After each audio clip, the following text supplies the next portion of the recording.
नमस्कार साथियों, ई मित्र YouTube channel पर आपका बहुत बहुत स्वागत है। तो दोस्तों, जैसा कि आपको पता है, हम आपको रोज़ 4 बजे एनसीईआरटी पर आधारित कक्षा 6 से 12 तक के सभी पाठों को करा रहे हैं। तो आज का पाठ नंबर साथियों 4 है, जिसके पाठ का नाम है साथियों, इस चैप्टर का नाम है राजस्थान का भौतिक स्वरूप। तो सबसे पहले तो दोस्तों इसकी व्याख्या को पढ़ते हैं, उसके बाद राजस्थान की पिछली भर्तियों में पूछे गए क्वेश्चनों के बारे में चर्चा करेंगे। तो चलिए साथियों, वीडियो में आगे बढ़ने से पहले आपसे छोटा सा अनुरोध है, यदि आपने अभी तक हमारे यूट्यूब चैनल को सब्सक्राइब नहीं किया तो हमारे यूट्यूब चैनल को सब्सक्राइब जरूर कर लें, क्योंकि हमारे यूट्यूब चैनल पर इस प्रकार की जानकारी आपको सबसे पहले मिलेगी। तो दोस्तों, ये सभी क्वेश्चन, ये एनसीईआरटी के सभी पार्ट दोस्तों आपकी सीईटी एग्ज़ाम, रीट की एग्ज़ाम या दोस्तों राजस्थान की किसी भी एग्ज़ाम के लिए सबके लिए महत्वपूर्ण है। तो दोस्तों, एक तरह से इसमें राजस्थान की संपूर्ण राजस्थान जी की कंप्लीट हो जाएगी आपकी। तो अभी दोस्तों कक्षा 6 के पार्टों के बारे में चर्चा कर रहे हैं। तो इस पार्ट का नाम है साथियों राजस्थान का भौतिक स्वरूप। तो चलिए साथियों, पहले इसकी व्याख्या पढ़ते हैं, उसके बाद दोस्तों इसके क्वेश्चन आंसरों को करेंगे जो कि पिछली भर्तियों में पूछे गए। अब साथियों चलिए आगे बढ़ते हैं। भू संरचना के आधार पर राजस्थान को 4 प्रमुख भागों में विभाजित किया गया है। थार का मरुस्थल, अरावली पर्वत, पूर्वी मैदान, दक्षिणी पूर्वी पठार। तो दोस्तों आपको इसके नोट्स भी बना लेने, बिल्कुल दोस्तों कोचिंगों की तरह ही हम आपको करा रहे हैं। तो यहाँ पर आपको नोट्स भी आपके बना लेने होंगे। तो सभी पार्टों को हम कराएंगे साथियों। थार का मरुस्थल, अरावली पर्वत, पूर्वी मैदान, दक्षिणी पूर्वी मैदान। अब सबसे पहले साथियों थार के मरुस्थल के बारे में चर्चा करते हैं। थार के मरुस्थल के बारे में साथियों चर्चा करते हैं। थार का मरुस्थल भारत की पश्चिमी सीमा से लेकर मध्य राजस्थान में अरावली तक राजस्थान के पश्चिमी भाग में थार का मरुस्थल स्थित है। यह राज्य के 12 जिलों में लगभग 61% भाग पर विस्तृत है। यहाँ राज्य की 40% जनसंख्या निवास करती है। यह विश्व का सबसे धनी मरुस्थल कहलाता है, क्योंकि विश्व के अन्य मरुस्थलों की तुलना में यह अधिक जनघनत्व, पशु घनत्व, वर्षा, खनिज विविधता, वनस्पति, सर्वाधिक जैव विविधता आदि रखता है। तो दोस्तों इसमें सबसे मोस्ट तो ये है, यह राज्य के 12 जिलों में विस्तृत है और लगभग 61% भाग पर विस्तृत है।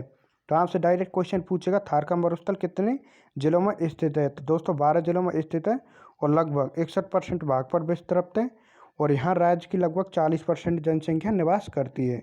तो चलिए साथियों आगे बढ़ते हैं। जैसलमेर, बाड़मेर, बीकानेर में स्थित रेतीली मरुस्थलीय भाग को भारतीय महामरुस्थल, ग्रेट इंडियन डेजर्ट कहा जाता है। इस क्षेत्र में रेतीली मिट्टी व रेत के टीले पाए जाते हैं जो हवा के साथ अपना स्थान बदल देते हैं। इन्हें बालू का स्तूप एवं स्थानीय भाषा में धोरे कहा जाता है। तो दोस्तों ये मोस्ट क्वेश्चन है। इस क्षेत्र में रेतीली मिट्टी व रेत के टीले पाए जाते हैं, हवा के साथ अपना स्थान बदल लेते हैं। इन्हें बालू का स्तूप या स्थानीय भाषा में धोरे कहा जाता है। तो किस इसे क्या कहा जाता है साथियों? धोरे।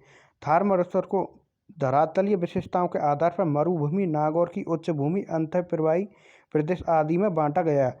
अब बात करते साथियों अगले उसकी अरावली पर्वत। तो अगले पार्ट है दोस्तों इसमें अरावली पर्वत। तो नंबर 2 पे अरावली पर्वत राजस्थान के मध्य भाग में दक्षिण पश्चिम से उत्तर पूर्व दिशा में विस्तृत है। तो यहाँ पर एक क्वेश्चन तो यही होगा, अरावली पर्वत किस दिशा में स्थित है? यह राजस्थान के मध्य भाग में दक्षिण पश्चिम से साथियों उत्तर पूर्व दिशा में विस्तृत है। यह राज्य के लगभग 9% भाग पर फैला हुआ है। अरावली पर्वतमाला राज्य के लगभग 9% भाग पर फैली हुई है। अरावली पर्वतमाला प्राचीनतम पर्वतों में से एक है जो दक्षिण में गुजरात के, तो दोस्तों यहाँ पर ये मोस्ट है, दक्षिण में गुजरात के खेड़ ब्रह्मा से उत्तर में दिल्ली की रायसीना तक 692 किलोमीटर तक फैली हुई है। तो साथियों इसकी कुल लंबाई की बात करें तो 692 किलोमीटर है। अरावली पर्वतमाला राजस्थान को 2 भागों में विभाजित करती है, राजस्थान, पूर्वी राजस्थान व पश्चिमी राजस्थान। अरावली पर्वतमाला का उच्चतम भूभाग है। अरावली पर्वतमाला का उच्चतम भूभाग है। इसमें विभिन्न प्रकार के खनिज एवं कई नदियों के उद्गम स्थल मौजूद है। यह मरुस्थल के पूर्व की ओर प्रसार को रोकती है। यहाँ विभिन्न प्रकार की वनस्पति, वनजीव, जड़ी बूटियाँ पाई जाती हैं। यह पर्वतमाला मानसून को रोककर पूर्वी एवं दक्षिणी राजस्थान में वर्षा करती है, इसलिए इसे राजस्थान की जीवन रेखा कहा जाता है। तो राजस्थान की जीवन रेखा भी साथियों इसे कहा जाता है गुरु शिखर अरावली पर्वतमाला की सबसे ऊंची चोटी है। यह 1722 मीटर ऊंची है तथा सिरोही जिले के माउंट आबू में स्थित है। नेक्स्ट प्रदेश की बात करते साथियों, तो पूर्वी मैदानी प्रदेश। तो पूर्वी मैदानी प्रदेश की बात करते साथियों, यहाँ पर पूर्वी मैदानी प्रदेश राजस्थान का पूर्वी मैदानी भाग चंबल, बनास, बाणगंगा एवं उनकी सहायक नदियों द्वारा निर्मित है, जो विस्तृत रूप में गंगा के मैदानी प्रवाह है। तो साथियों, पूर्वी मैदानी किन किन नदियों से मिलकर बना है? पूर्वी मैदान चंबल, बनास, बाणगंगा एवं उनकी सहायक नदियों से मिलकर बना है। यह राज्य के लगभग 23% भाग पर फैला हुआ है। इसमें राज्य की लगभग 40% जनसंख्या निवास करती है। तो इसमें दोस्तों पूर्वी मैदान में 40% जनसंख्या निवास करती है और लगभग 23% भाग पर यह फैला हुआ है। चंबल नदी के आसपास, तो दोस्तों ये पूर्वी मैदानी चल रहा है। अभी दोस्तों ये पूर्वी मैदानी चल रहा है। इसमें चंबल नदी के आसपास कोटा से धौलपुर तक का क्षेत्र नाली अपरदन के कारण अत्यधिक ऊबड़ खाबड़ हो गया है, जिसे चंबल के बीहड़ या डांग या उत्कात भूमि के नाम से जाना जाता है। बेडलैंड टोपोग्राफी, यह राजस्थान का सर्वाधिक उपजाऊ एवं सर्वाधिक जनसंख्या वाला क्षेत्र है। राजस्थान के दक्षिणी भाग में बांसवाड़ा, प्रतापगढ़ जिलों में माही और उसकी सहायक नदियों द्वारा निर्मित कुछ भाग को माही का मैदान कहा जाता है। 56 गांवों के एक समूह एवं 56 नदी नालों से निर्मित होने के कारण इसे 56 का मैदान भी कहा जाता है। तो दोस्तों यहाँ पर ये मोस्ट पैराग्राफ है। नेक्स्ट बात करते हैं नेक्स्ट प्रदेश की, तो दक्षिणी पूर्वी पठारी प्रदेश।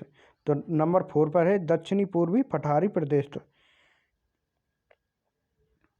इस भाग में प्राचीन काल में हाड़ा वंशी शासकों के होने की वजह से इसे हाड़ौती का पठार भी कहा जाने लगा।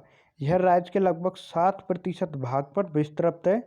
इस क्षेत्र में अधिकांश मृदा लावा निर्मित मध्यम काली है, जो बहुत उपजाऊ होती है। राज्य के अन्य प्रमुख पठार, तो दोस्तों अन्य प्रमुख पठारों की चर्चा करते हैं।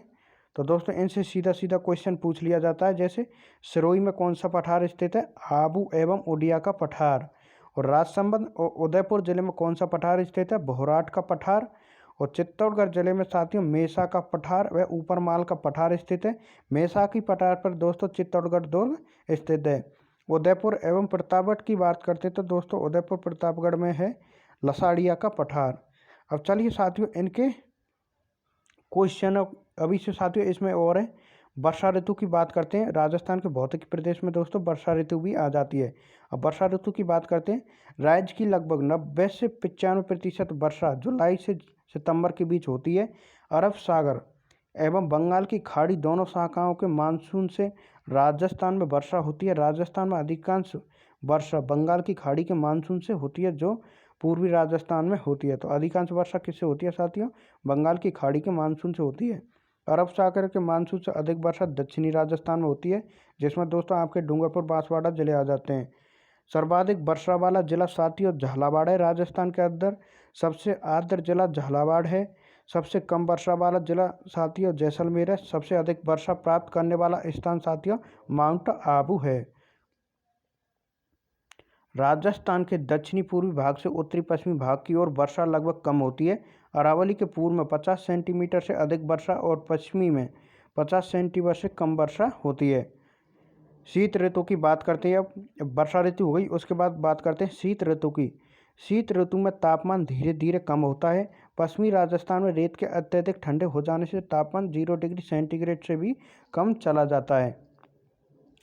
माउंट आबू सर्वाधिक, तो दोस्तों ये शीत ऋतु में ही चल रहा है। माउंट आबू सर्वाधिक ऊंचाई पर स्थित होने की वजह से अत्यधिक ठंडा रहता है। शीत ऋतु में उत्तर भारत से आने वाली शीत लहरों से ठंड बढ़ जाती है। शीत ऋतु में होने वाली वर्षा मावट या पश्चिमी विक्षोभ कहलाती है। तो दोस्तों यहाँ पर ये मोस्ट है। शीत ऋतु में होने वाली वर्षा को मावट कहा जाता है, तो पश्चिमी विक्षोभ कहलाती है। ये चक्रवात भूमध्य सागर से आकर राजस्थान सहित उत्तरी पश्चिमी भारत में वर्षा करता है। इस वर्षा से गेहूं की फसल को लाभ मिलता है। तो दोस्तों ये किससे होती है? भूमध्य सागर से आने वाले चक्रवातों या दोस्तों राजस्थान सहित उत्तरी पश्चिमी भारत में वर्षा करता है, और इसे पश्चिमी विक्षोभ भी कहा जाता है। तो मावट किसके कारण होती है? पश्चिमी विक्षोभों से मावट होती है राजस्थान के अंदर। अकाल और मरुस्थलीय, अकाल और मरुस्थलीय के बाद, और दोस्तों इसमें एक ऋतु और आती है आपकी ग्रीष्म ऋतु। तो ग्रीष्म ऋतु में दोस्तों जैसे आपके बाड़मेर हुआ या पश्चिमी राजस्थान हुआ, जिसमें दोस्तों जो लू चलती हैं, गर्म हवाएं चलती हैं, तो दोस्तों उन्हें लू कहा जाता है। तो केवल उनमें एक ही क्वेश्चन मोस्ट बनता है कि पश्चिमी राजस्थान में चलने वाली गर्म हवाओं को क्या कहा जाता है, तो दोस्तों उन्हें लू कहा जाता है। अब बात करते हैं अकाल और मरुस्थलीकरण की।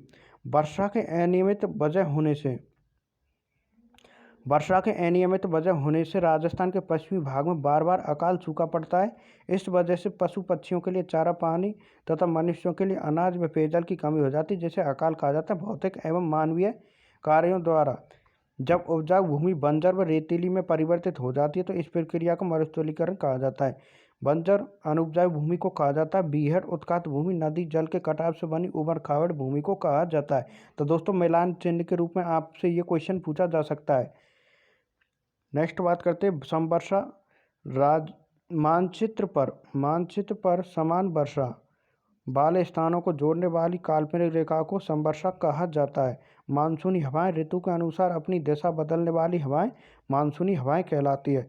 अपर्दन की बात करते हैं, जल या वायु द्वारा मृदा का कटाव होना अपर्दन कहलाता है। तो दोस्तों ये तो इस पूरे चैप्टर की राजस्थान का भौतिक स्वरूप पूरे चैप्टर की दोस्तों ये तो व्याख्या हो गई। तो दोस्तों इसमें से गहराई से यदि क्वेश्चन पूछेगा तो आपको दोस्तों इसके नोट्स भी बना लेने। यदि दोस्तों आपने नोट्स की कॉपी बना रखी हो तो इसमें इसके नोट्स भी बना लेने, क्योंकि आजकल दोस्तों सभी क्वेश्चन गहराई से पूछे जाते हैं, इसलिए आपको इसके नोट्स भी बना लेने। अब पिछली भर्तियों में पूछे गए दोस्तों क्वेश्चनों की चर्चा करते हैं। तो यहाँ पर फर्स्ट क्वेश्चन पूछा गया है साथियों, तो यहाँ पर फर्स्ट क्वेश्चन पूछा गया है मानचित्र पर समान वर्षा वाले स्थानों को जोड़ने वाली काल्पनिक रेखा को क्या कहा जाता है। समवर्षा रेखा, अक्षांश रेखा, समताप रेखा। तो इसका राइट आंसर ऑप्शन ए हो जाएगा साथियों, समवर्षा रेखा कहा जाता है। मानचित्र पर समान वर्षा वाले स्थानों को समवर्षा कहा जाता है, समवर्षा रेखा कहा जाता है। यहाँ पर ए ऑप्शन सही है। नेक्स्ट क्वेश्चन की बात करते हैं, सर्वाधिक वर्षा वाला जिला कौन सा है। जैसलमेर, माउंट आबू, डूंगरपुर, झालावाड़। तो सर्वाधिक वर्षा वाला जिला कौन सा है साथियों, झालावाड़। यहाँ पर बी ऑप्शन सही है, झालावाड़। और सबसे कम की बात करते तो साथियों जैसलमेर। और स्थान की बात करते तो सर्वाधिक स्थान पर किस पर होती है, माउंट आबू पर। नेक्स्ट क्वेश्चन की बात करते हैं, सर्वाधिक वर्षा प्राप्त करने वाला स्थान कौन सा है। जैसलमेर, झालावाड़, डूंगरपुर, माउंट आबू। तो दोस्तों आप तो इसका आंसर वैसे ही देख सकते हैं, क्योंकि जैसलमेर, झालावाड़, डूंगरपुर तो ये तो सभी जिले हैं और स्थान तो दोस्तों माउंट आबू है। इसमें एक ही ऑप्शन दे रखा है, तो यहाँ पर सी ऑप्शन सही है, माउंट आबू। नेक्स्ट क्वेश्चन की बात करते हैं। नेक्स्ट क्वेश्चन क्या पूछा गया है पिछली भर्ती में, 56 का मैदान कहाँ स्थित है। Number A Banswara Pratapgarh, B Banswara Jhalawar, C दिया हुआ है झालावाड़ प्रतापगढ़, डी दिया हुआ है उदयपुर बांसवाड़ा। तो इसका राइट आंसर हो जाएगा बांसवाड़ा एवं प्रतापगढ़ में 56 का मैदान स्थित है। नेक्स्ट क्वेश्चन की बात करते हैं। नेक्स्ट क्वेश्चन क्या पूछा गया, मेसा का पठार कहाँ पर स्थित है। बांसवाड़ा, उदयपुर, चित्तौड़गढ़, प्रतापगढ़। तो मेसा का पठार साथियों कहाँ पर स्थित है, चित्तौड़गढ़ में। चित्तौड़गढ़ दुर्ग भी दोस्तों मेसा के पठार पर ही बना हुआ है। नेक्स्ट क्वेश्चन की बात करते हैं साथियों। नेक्स्ट क्वेश्चन क्या पूछा गया पिछली भर्ती में, निम्नलिखित में से कौन सा भौतिक प्रदेश राजस्थान में स्थित नहीं है। अरावली पर्वत, तो दोस्तों ये तो स्थित है। थार का मरुस्थल ये भी स्थित है। पूर्वी मैदान ये भी स्थित है। हिमालय पर्वत, तो दोस्तों हिमालय पर्वत ये स्थित नहीं है। तो इसका राइट आंसर हो जाएगा ऑप्शन डी, हिमालय पर्वत। अरावली पर्वतमाला की सबसे ऊंची चोटी कौन सी है। गुरु शिखर, एवरेस्ट, जरगाजी, कंचनजंगा। तो अरावली पर्वतमाला की सबसे ऊंची चोटी कौन सी है साथियों, गुरु शिखर। यहाँ पर ए ऑप्शन सही हो जाएगा, गुरु शिखर। नेक्स्ट क्वेश्चन की बात करते हैं, रेत के टीले जो हवा के साथ अपना स्थान बदल देते हैं क्या कहलाते हैं। बीहड़, बंजर, दोहरे, उत्कात भूमि। तो दोस्तों ये क्वेश्चन तो राजस्थान पुलिस की भर्ती में भी पूछा गया। रेत के टीले जो हवा के साथ अपना स्थान बदल देते हैं उन्हें क्या कहा जाता है, बीहड़, बंजर, दोहरे, उत्कात भूमि। तो इसका राइट आंसर हो जाएगा साथियों, दोहरे। रेत के टीलों को क्या कहा जाता है, रेत के टीले जो हवा के साथ अपना स्थान बदलते उन्हें दोहरे कहा जाता है। नेक्स्ट क्वेश्चन की बात करते हैं साथियों। नेक्स्ट क्वेश्चन क्या पूछा गया है, ग्रीष्म ऋतु में चलने वाली अत्यंत गर्म धूल भरी हवाओं को क्या कहा जाता है। तो ग्रीष्म ऋतु में चलने वाली अत्यंत गर्म धूल भरी हवाओं को क्या कहा जाता है, आंधी, गर्म हवा, लू, उपरोक्त में से कोई नहीं। तो दोस्तों इसमें ऑप्शन एक ये भी दे सकता है, मावट भी दे सकता है आपके लिए ऑप्शन में। तो इसका राइट आंसर हो जाएगा साथियों, ग्रीष्म ऋतु में चलने वाली अत्यंत गर्म हवाओं को क्या कहा जाता है, लू। तो यहाँ पर बी ऑप्शन सही है, लू। नेक्स्ट क्वेश्चन की बात करते हैं दोस्तों, गुरु शिखर की ऊंचाई कितनी है, 1728 मीटर, 1800 मीटर, 1722 मीटर, 1734 मीटर। तो इसका राइट आंसर हो जाएगा ऑप्शन सी, 1722 मीटर। तो दोस्तों ये संपूर्ण पार्ट हो गया आपका, जिसके चैप्टर का नाम था राजस्थान का भौतिक स्वरूप। तो दोस्तों ये संपूर्ण पार्ट हमने करा दिया। ये इसके क्वेश्चन थे जो कि पिछली भर्तियों में पूछे गए थे, राजस्थान की सभी भर्तियों में। तो दोस्तों ये सभी क्वेश्चन, ये पार्ट हम करा रहे हैं आपके लिए सीईटी की एग्ज़ाम, या दोस्तों रीट की एग्ज़ाम, पुलिस की एग्ज़ाम, सेकंड ग्रेड, या राजस्थान के अंदर कोई भी जो भी भर्ती निकलती है उन सभी के लिए दोस्तों आपके लिए रामबाण साबित होंगे। क्योंकि दोस्तों आपकी एनसीईआरटी से केवल क्वेश्चन पूछे जाते हैं जिसमें आपकी संपूर्ण राजस्थान जी के कंप्लीट हो जाती है। तो साथियों आज के चैप्टर का नाम था राजस्थान का भौतिक स्वरूप, जो कि दोस्तों हमने पूरा करा दिया है। इसके बाद दोस्तों नेक्स्ट पार्ट आएगा आपके राजस्थान की नदी घाटी परियोजनाएं एवं राजस्थान की सभी नदियां। तो वो अगला पार्ट होगा जो कि दोस्तों हम अगले वीडियो में कराएंगे। तो दोस्तों फिर मिलेंगे आपसे नेक्स्ट पार्ट के साथ। जब तक के लिए नमस्कार, जय हिंद, जय भारत।